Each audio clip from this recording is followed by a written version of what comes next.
Today we're going to be talking about one of the most adorable little amps that you can buy, the Orange MicroTer 20, or the MT20. It's smaller than some phone chargers I've seen on Amazon, and it packs 20 watts of punch. So today I'm going to be telling you all things you need to know about it, who this is made for, who it's not made for, what it's good at, where it can bite you, and kind of answer the question of if you could realistically take this out with you if you wanted to play a show, or if it's better left in your studio. This Hybro Micro Head by Orange was released in 2012. You can see it in there, this is powered by a single 12AX7 tube preamp driving a 20 watt solid state power section. And as you can guess, it's just designed to be extremely portable. It's meant for just grabbing on the go for little practice sessions or maybe even small gigs. We'll kind of talk about that in a second, but it's kind of meant to be very plug and play for people that are still really addicted to the sound of a tube amp. There's very little features on here, so you pretty much just rip it and rip it with this thing. Orange launched the MicroTer at Winter NAMM 2012, marketing it as the smallest Terror ever. It's basically just something to add on to the family of like the Terror family for Orange, the Dark Terror and the Tiny Terror. It's just made to kind of encapsulate like the British mid-range bitey sound in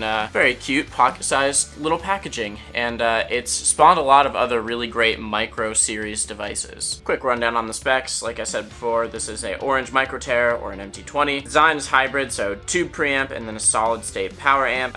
20 watts. The controls on here are pretty simple. Gain, tone, volume, simple. I mean, that's kind of the point of this. Speaker output, it's rated for 8 to 16 ohms. Use just an appropriately rated cab. You have this 1/4 inch speaker output on the back, 1/4 inch headphone output on here. You also have an 1/8 inch aux input for anything you want. You can jam out with it. Because this has an actual 12AX7 preamp, it does respond like a tube amp to some degree. It does feel very touch sensitive and it breaks up very nicely. Very good for things like punk or rock or classic rock or just fat rhythm guitar kind of stuff. It works very well for low gain and high gain settings, and as you start to push the gain, you get a lot of really good presence out of it. Obviously this amp kind of bites you when it comes to trying to work any sort of clean tones out of it. I'm not saying it's not doable, but I wouldn't really consider it to be ideal or even that easy, and I would say there are other small size little pocket amps that are probably better at doing that than this thing. Especially when you consider that some really good small amps out there have 2 channels and sometimes even include things like built-in reverb. But I don't think anybody would buy this thing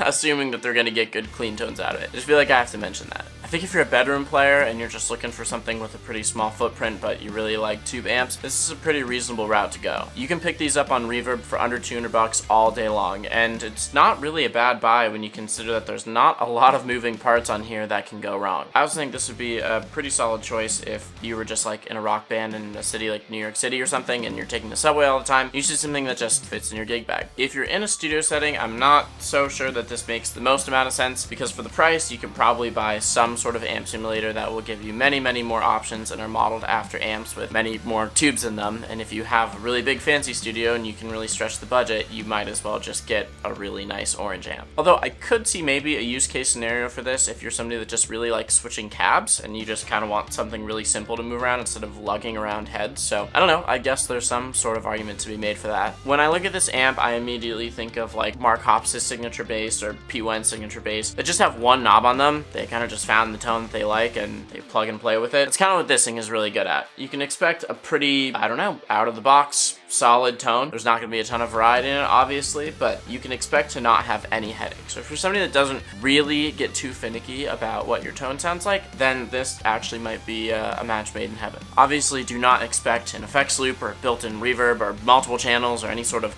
headroom that you'd get from like a 100 watt amp or something. I mean, you're not going to be bringing this thing around to arenas anytime soon. This is definitely for just very simple plug and play, having fun, and maybe the occasional small gig. I guess it kind of depends on what size you're playing. One problem I was reading about in the forums from some owners of these is that the preamp valves can kind of like rattle or even like microphonally ring a little bit if the tube is aged or is just not really seated well. So just make sure if you're having any problems with that you really make sure it's screwed in tight, or maybe it's just time to replace it. This is by design, but when you plug in the headphone output, you do in fact disengage the speaker output. Orange also recommends that you really only use their power supply for this, 15 volts. I don't know if that would really cause problems, but I have seen some people say that it's caused their amp to fail in weird situations, although I don't know what kind of power supply people on forums are really using, so maybe take that with a grain of salt. I will say though, I would definitely recommend having a correct matching impedance cab if you're going to be playing through this. So to summarize, the pros of this thing, obviously it's incredibly portable. You do get real tubes, which is nice, so you get like that real breakup. It's pretty cheap and affordable, especially on the secondhand market, and you can use it for practicing and basic recording. Cons, obviously no fancy bells or whistles here, no effects loops, no built-in reverb, no anything like that. I've also heard it can be a little bit difficult to source the power supply for this if you lose it, which I don't know if you consider that a con, but just something worth mentioning. Also, I mean, you're not really going to be able to get any good clean tones out of this for the most part, and also if you're playing any like real size gigs, you know, it might not really do the job. I'd say this is going to be for very small, intimate gigs. So ultimately, this is just perfect for somebody who's in their bedroom playing small gigs, or, I don't know, takes the bus everywhere or something. I don't know. It's a cool little amp. I'm gonna stop talking now and let you hear a little bit of the Orange MT20.